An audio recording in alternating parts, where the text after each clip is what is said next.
Across Texas tonight, recently California and New York bumped their minimum wages to $15 per hour, almost double the minimum wage here in Texas, which has not moved in 7 years. In Texas, it stands at $7.25. So, is it time for Texas to boost our minimum wage? Anna Warnicki in Austin with the story tonight. $7.25. That's how much nearly 2.4 million workers in Texas make every hour. And according to economist Gary Groves, that's not enough. If you're working full-time on a minimum wage job, you'll bring home about $15,000 a year. You need almost twice that just to pay for housing, for food, for health care, and for transportation costs. And you'll need more than that if you're trying to support a family.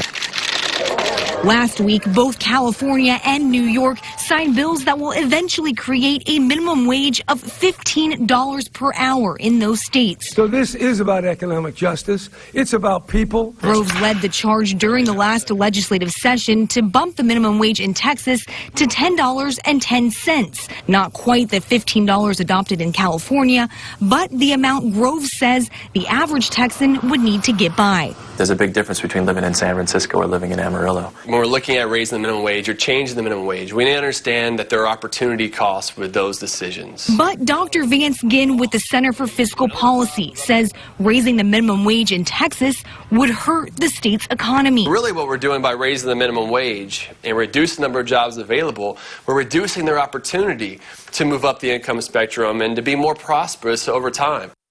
Anna Warnicki, Local 2 News.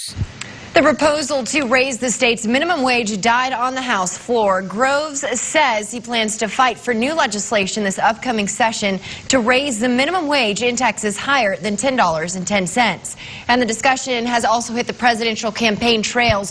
Hillary Clinton said on Sunday that if elected, she plans on raising the federal minimum wage to $12. In contrast, Republican frontrunner Donald Trump said last week he thinks wages are too high.